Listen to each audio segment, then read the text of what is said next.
Phew, I'm glad we got those topics out of the way. Starting now, we can finally get to the fun parts. This section will be a massive dump of knowledge to deal with the technical side of the head and bust. After all, for the namesake, portraits focus entirely on those parts of the human being. Before we can even get to the drawing and painting part, however, we have to understand how to think technically and properly. I always tell my students, my arms are no better than anyone else's for drawing. What's different is between the ears, and that is the difference between artists. I want to start off this topic by going over a very common trope in drawing heads. Our natural intuition is to look at ourselves and think of it as a rounded object. I know I have a fairly round head, so perhaps it's only reasonable that we start every drawing of a head with a circle like what I'm demonstrating here. Looks like it works, right? I'm sure you would have seen tutorials which teach you to draw heads like this. This is particularly prevalent for anime tutorials because it's rather simplistic for beginners to grasp. I'm sure at least some of you would have had a how to draw anime book or digital tutorial, especially throughout your childhood, that taught you the way of drawing heads. There is a major problem with this approach, however, for more advanced artists. Circles inherently lack any clear direction. The tutorials might teach you to find the center lines and such, but this can also be dangerous. If you're inexperienced, you may find yourself drawing these circles incorrectly. Building off of these, of course, will result in wonky heads. This is rather common in a lot of amateur work. Faces will feel misaligned and features are placed incorrectly. It's unpleasant to look at. Keep in mind that we as humans are constantly seeing faces daily. If something feels wrong with the drawing of the face, your audience will know it immediately. It's absolutely why portrait drawing may seem easy at first, but it's by far the most scrutinized type of artwork throughout art history. Imagine being a painter assigned to make a portrait of a king hundreds of years ago. You better not screw it up. If you are experienced, you can skip a few steps and just go directly to using circles. I will be a hypocrite and mention that I tend to sketch heads like this on the left diagram. I cannot recommend this to viewers, however. Even though I am showing you visually that I'm using circles, I'm subconsciously imagining other foundations and geometric shapes as I'm drawing. As I've trained myself to do so, I am avoiding the common pitfalls that is associated with using circles in this manner. For the sake of learning, we need to figure out a way to remove as many ambiguous situations as possible. We need something more decisive to make the process foolproof. Thankfully, there is a great way to resolve this issue. We can use a less ambiguous shape to build our structures. It's no coincidence that in reality, the vast majority of our buildings are made as cubic forms. It's a solid, reinforced shape with no question as to where it's facing. Of course, it's also a lot easier to build with straight edges than to deal with curved buildings. Let's now try to use cubes to draw heads instead. Cubes are excellent geometric shapes to use for an artist. You know exactly where it's facing at all times. They immediately create a sense of three-dimensionality as it clearly demonstrates length, width, and height. They are also very useful to build on top of, as well to subtract from, in order to create shapes however you want. By beginning your drawings of cubes, you ensure that whatever you carve from them will retain the sense of three-dimensionality and direction that the initial cube has. If there's a skill you need to be familiar with, it's being able to draw boxes in every angle conceivable from your head.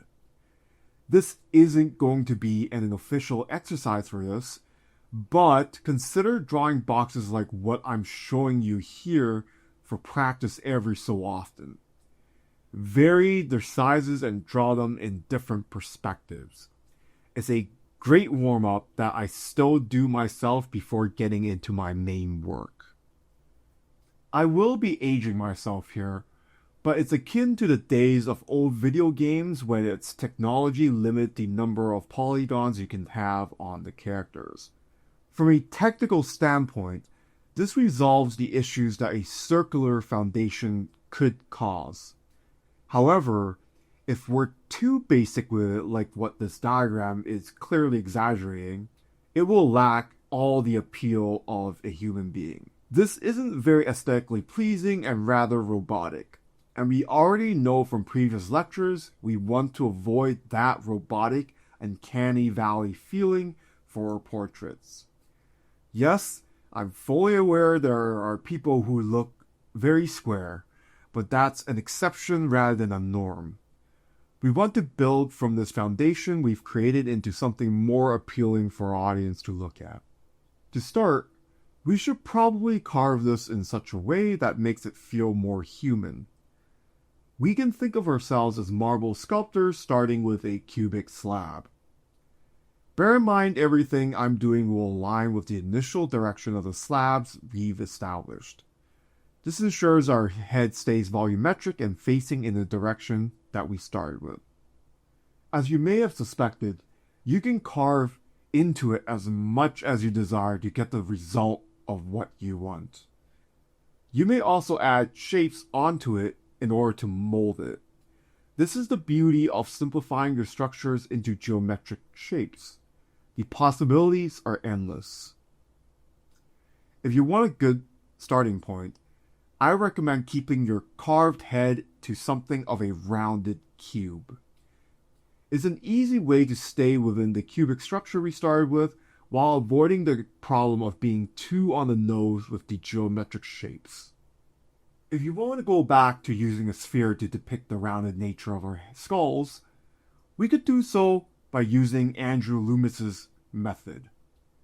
This involves cutting the sides of the sphere to resemble how a human skull is like. You will see a lot of people, even professionals, reference Loomis's method of drawing human beings in their work. It's definitely one of the most respected ways of deconstructing the head that I've seen to this day. It resembles the form of a human skull while being useful for the artist. Keep in mind that this is not the only way of deconstructing the skull.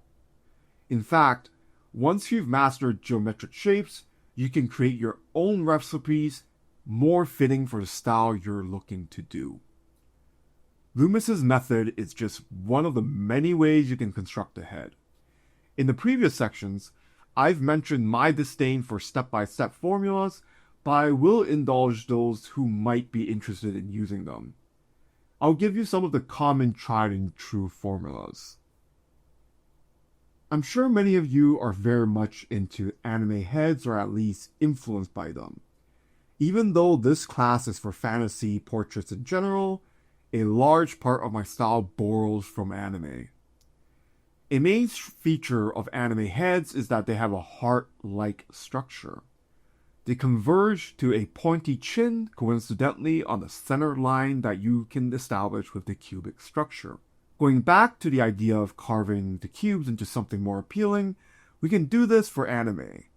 We can make the typical anime head shape like what I'm showing you to give you an idea of how far we can take the cube drawing method. One key feature of anime is the flatness of their faces, though it is not the only style that it appears in.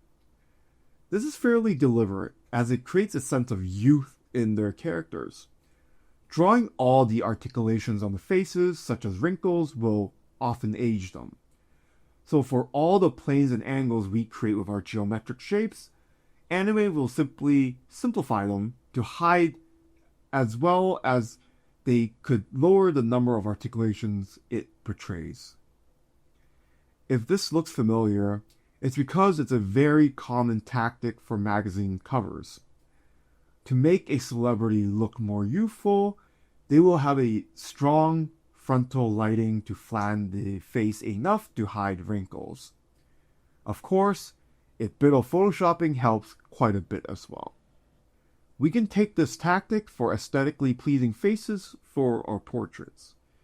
This is a fairly universal way to give appeal, even if it feels a bit artificial, and you can use lighting scenarios to create this effect. Keep in mind that even with the flattened lighting, they are still retaining the sense of three-dimensionality in other ways, namely the locations of the features. I will show you some other interesting head structures I've seen over years from different styles and media.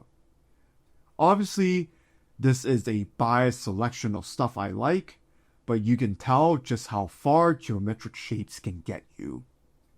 For the sake of educating arts, we need to do stuff like this to fully understand why they make us feel a certain way.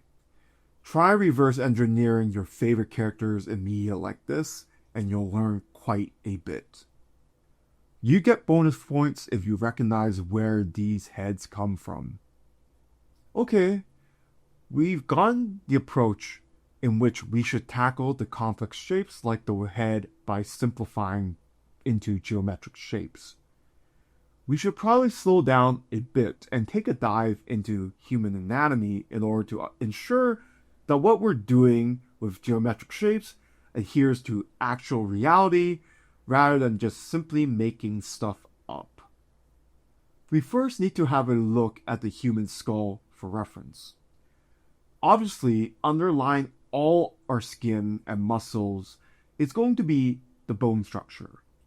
It is our structural foundation of our bodies and pivotal to learn, as everything rests on top of our bones. Out of everything on the skull, I want you to pay close attention to the teeth, nose, cheeks, and eye sockets. There are scientific names for these areas and surrounding muscles, but I'll spare you the medical lecture. We'll just go with common layman terms that will make it a lot easier to memorize. I'm also not here to tell you to memorize every bone and muscle of our bodies. If you've ever drawing undead characters or anything of that sort, you're probably going to have to be familiar with the anatomy in its full glory. You are more than welcome to invest in an Amazon anatomy book if every detail matters for you. Fortunately for most of us who's alive, we have skin, muscle, and fat to cover many of the anatomy of the head. For many styles, you will morph the head so much that you may probably ignore many of the anatomy of the skull and be fine. Saves you a lot of your sanity, that's for sure. What is important for artists is to note the parts which are more likely to affect the surface of the head visually. Simplification is key for artists. My diagrams throughout this section will be drawn with simplification in mind. I repeat, we don't need to articulate everything, only stuff that is visually relevant for us. There are main landmarks on the face which you should prioritize over anything else. If you capture these landmarks, you are guaranteed to have a representation of the face. The brows, the nose, the mouth, and the cheeks are the minimum required to create a believable face. Obviously, we're not going to present all the guidelines and foundational sketches of cubes to our audience. We instead can hint towards the cubic structure with the landmarks to make it more digestible and appealing. We can retain the three-dimensionality of cubes without explicitly showing them. Notice where the landmarks are placed and what part of the cube they're hinting at. This is entirely the reason why I mentioned the necessity to avoid building off circular foundations. If you aren't experienced with circles, your placements of your guidelines and subsequently the facial landmarks will all be misplaced, leaving you with a drawing that lacks a coherent feeling of three-dimensionality. Oh, and if you recall the Loomis method of cutting spheres on the side, they end up becoming very good areas to place the ears on the side of the head.